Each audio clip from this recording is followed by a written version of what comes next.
Hello student, NCERT का exercise 3.2 lesson है। Question है निम्न रैखिक समीकरण युग्म को प्रतिस्थापन विधि से हल कीजिए। इस क्वेश्चन को प्रतिस्थापन विधि से हल करना है। इसको कई नियमों से हल किया जा सकता है, लेकिन जो नियम में दिया है प्रतिस्थापन विधि, तो प्रतिस्थापन विधि से ही इसको हम हल करेंगे। इसको हल करने के लिए इसमें देखिए नाम लिखा है प्रतिस्थापन, यानी दो ठो इसमें चर दिया है, x और y दिया है। तो किसी एक का मान, किसी एक समीकरण को तोड़ेंगे, उसमें से किसी एक का मान निकाल, या तो x का मान निकालेंगे, नहीं तो y का मान निकालेंगे। उस मान को दूसरे समीकरण में प्रतिस्थापित कर देंगे। इसीलिए जब प्रतिस्थापित करेंगे तो ये हो जाएगा प्रतिस्थापन विधि हो जाएगा। तो इसमें से किसी भी क्वेश्चन को आसानी से बनाया जा सकता है। तो सबसे पहले इसमें का हम एक नंबर जो क्वेश्चन दिया है उसको यहाँ पे बना रहे हैं। एक नंबर क्वेश्चन है कि x प्लस वाई बराबर 14 दिया हुआ है। समीकरण दो ठो है, तो पहले समीकरण को हम तोड़ देते हैं। ये समीकरण जैसे यहाँ पर अगर हम x का मान निकालें तो ये y इधर चला जाएगा, y इधर चला जाएगा तो माइनस में हो जाएगा। यहाँ पे हम समीकरण एक भी रख सकते हैं, बिना रखे भी बना सकते हैं, क्योंकि इसको हम समीकरण एक मान ही लेते हैं। दूसरा दिया है कि x माइनस वाई बराबर 4 दिया है।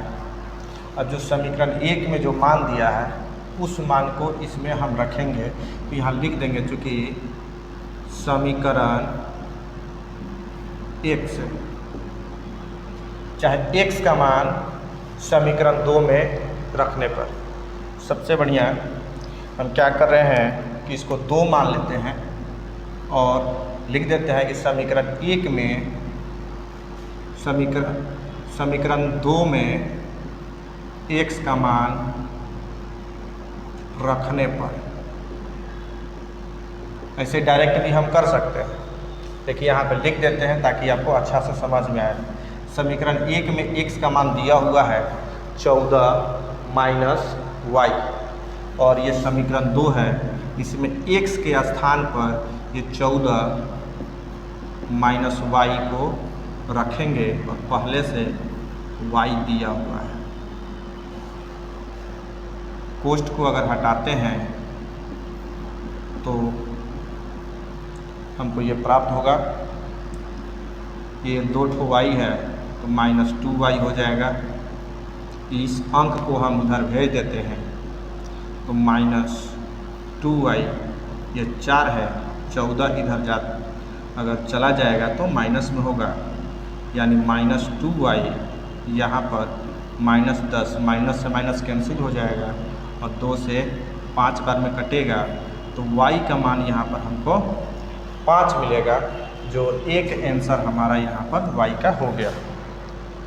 इसी मान को अगर समीकरण एक में रख दें, क्योंकि समीकरण एक में y का मान एक में रखे चाहे दो में रखे, किसी में भी रख सकते हैं। समीकरण एक में y का मान रखने पर अगर रख दे समीकरण एक में, तो x बराबर 14 माइनस वाई है, यानी y का मान यहाँ पे 5 निकला है, तो यहाँ पर ये 9 हो जाएगा, जो x का मान है। इसी तरह से इसमें से हम किसी भी क्वेश्चन को आसानी से बना सकते हैं। जैसे यहाँ पे 5 नंबर जो दिया है, 5 नंबर बना देते हैं। बाकी क्वेश्चन आप इसी तरह से आप बनाइएगा। इसमें कोई आसान कोई भारी नहीं है, बस बनाने का तरीका सही होना चाहिए। प्रतिस्थापन विधि से ही हल करना है। यहाँ पर हम 5 नंबर बना रहे हैं सिर्फ इसलिए कि इसमें रूट दिया हुआ है और बच्चा लोग को रूट से थोड़ा डर लगता है, तो रूट वाला ही इसीलिए बता रहे हैं। यहाँ पे root 2x plus root 3y बराबर 0 दिया हुआ है। इसमें भी हम क्या करेंगे कि x का मान निकालेंगे, या y का किसी का भी निकाल सकते हैं। तो इसको हम यहीं पे रख लेते हैं, इसको हम उधर भेज देते हैं, माइनस में हो जाएगा। हमको x का मान निकालना है तो यह √2 बट्टा में चला जाएगा, बट्टा √2। इसको समीकरण 1 मान लेते हैं। फिर दूसरा जो दिया है समीकरण की √3x माइनस √8y = 0 दिया है, इसको हम समीकरण 2 अगर मान लेते हैं तो समीकरण 1 में x का मान निकला हुआ है, इस मान को इसमें प्रतिस्थापित कर देंगे। यहाँ पे लिख लेंगे, पूरा लैंग्वेज नहीं लिख रहे हैं, डायरेक्ट लिख रहे हैं। समीकरण 1 तथा 2 से, समीकरण 1 तथा 2 से, समीकरण 1 तथा 2 से यहाँ देखते हैं x का मान जो है यहाँ पर ये √3 हुआ, x की जगह पर लिखेंगे माइनस √3y/2 √2 माइनस √8y है = 0। यहाँ पे अगर हम गुणा कर लें तो हमको मिल जाएगा -3 और y मिलेगा और बट्टा में √2 मिलेगा -√8y = 0। अगर यहाँ पे बट्टा में कुछ नहीं है तो 1 है। अगर लघुत्तम ले ले तो √2 मिलेगा, √2 से √2 यानी यहाँ पर बट्टा पर का घटाव बनेगा तो यहाँ पे हमको मिलेगा 3y। यहाँ पर ये √2 बार में इसमें गुना होगा तो √2 से 8 में अगर गुना करते हैं तो √16 होगा, जिसका वर्गमूल हमको 4 प्राप्त होगा। यहाँ पर अगर तिरछा तिरछी अगर गुना कर दें, क्रॉस मल्टीप्लाई कर दें तो इधर मिलेगा हमको, ये 4 है ये 3 है तो 7y, और इधर गुना करते हैं तो ये हो जाएगा 0, जो यहाँ y का मान हमको 0/-7 प्राप्त होगा, जिसका मान 0 होगा। यही मान समीकरण अगर हम 1 में रखते हैं, चूँकि समीकरण 1 से x बराबर दिया हुआ है -√3y है और y की जगह पर हमको लिखना है 0 और बट्टा ये √2 है। यहाँ पे 0 से किसी भी संख्या में गुना होगा तो वो हमारा मान 0 हो जाएगा, यानी x का भी मान 0 हो गया और y का भी मान 0 हो गया। तो इस तरह से प्रतिस्थापन विधि को हम बनाते हैं, किसी एक समीकरण को तोड़ते हैं और दूसरे समीकरण में उसी मान को रख देते हैं और बारी बारी से x और y का मान निकल जाता है।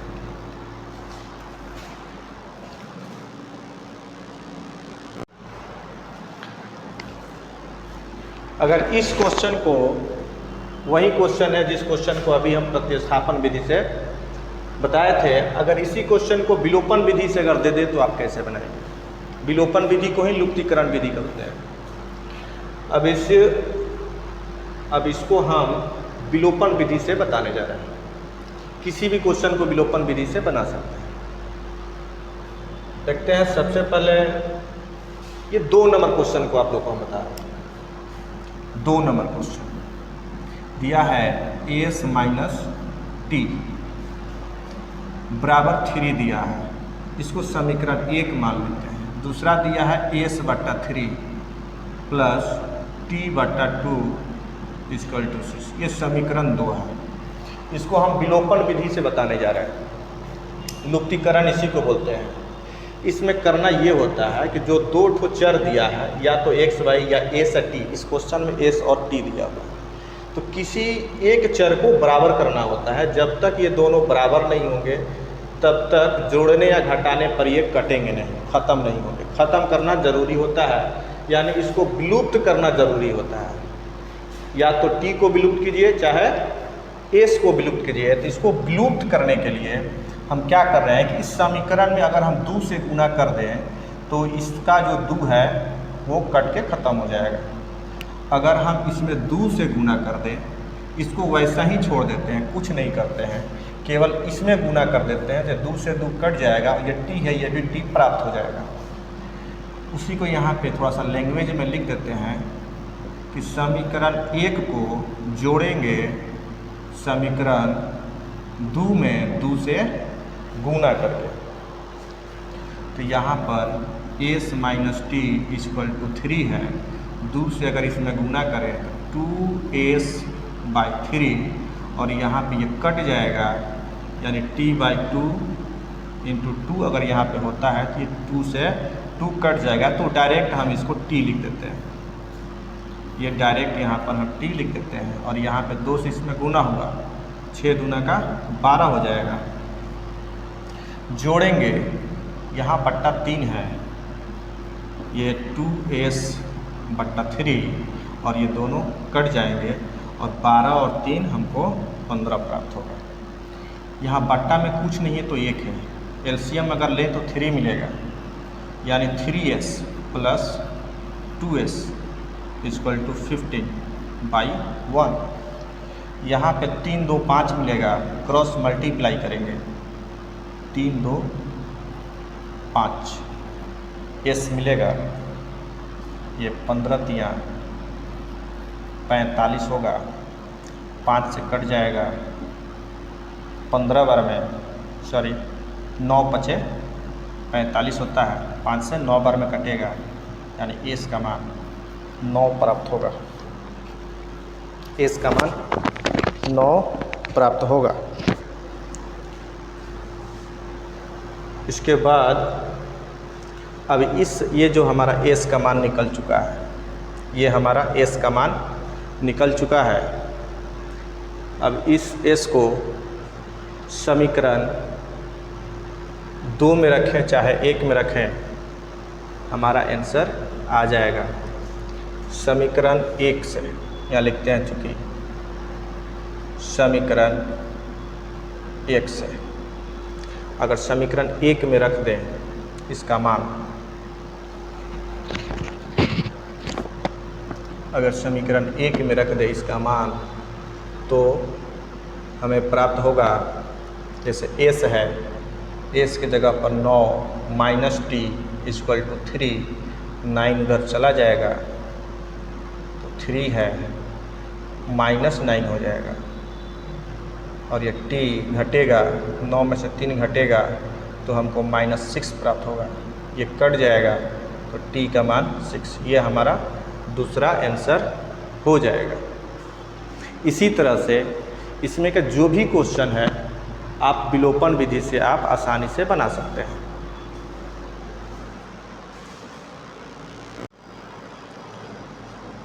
अब ये अगला नियम, तुलनात्मक विधि। इस क्वेश्चन को फिर क्वेश्चन वही है, तुलनात्मक विधि से केवल प्रैक्टिस कर लेना है। क्वेश्चन कोई भी हो, बस केवल विधि को समझ लेना है कि तुलनात्मक विधि आखिर बनता कैसे है। तो इसमें ये 6 नंबर क्वेश्चन हम आपको बताने जा रहे हैं। 6 नंबर क्वेश्चन में जो समीकरण दिया है कि ये जो 6 नंबर है इसको तुलनात्मक विधि से बता रहे हैं। ये 3x/2 माइनस 5y/3 दिया है बराबर -2। तुलनात्मक विधि में या तो x का मान निकाल लीजिए या y का मान निकाल लीजिए, दोनों समीकरण में से निकाल करके दोनों का तुलना करना होता है। तो यहाँ पर हम इसको सिंपल कर देते हैं। अगर एलसीएम निकाल लें तो हमको 6 मिल जाएगा और यहाँ पे ये 3 त्रिका 9x और यहाँ पे हो जाएगा 3 से 2 बार में 2 बचे 10y बराबर -2 है। क्रॉस मल्टीप्लाई कर दें तो 9x हो जाएगा और 9x माइनस 10y और ये हो जाएगा -12। y को ही भेज देते हैं 9x, यहाँ पे -12 है प्लस 10y, यहाँ से x का मान निकाल लेते हैं तो -12 प्लस 10y/9, ये हमारा हो जाता है समीकरण फर्स्ट। इसमें का फिर दूसरे समीकरण को तोड़ते हैं। दूसरा समीकरण है कि x/3 है प्लस y/2 है और 13/6 है। इसको वैसे ही अगर एलसीएम ले ले तो हमको मिल जाएगा 6, 3 से 2 बार में तो यहाँ पे 2x 3 बार में तो हो जाएगा 3y, यहाँ पे 13/6 है, ये आराम से कट जाएगा क्या करते हैं, x का मान निकालना है तो यहाँ पे 2x को रख लेते हैं और y वाले को भेज देते हैं। तो -3y उधर चला गया तो यहाँ पे हमको x का मान निकल जाएगा 13 माइनस और ये बट्टा में 2। ये हो गया हमारा समीकरण 2। ये समीकरण 1 है और ये समीकरण 2 है। इन दोनों समीकरण को हम तुलना करेंगे।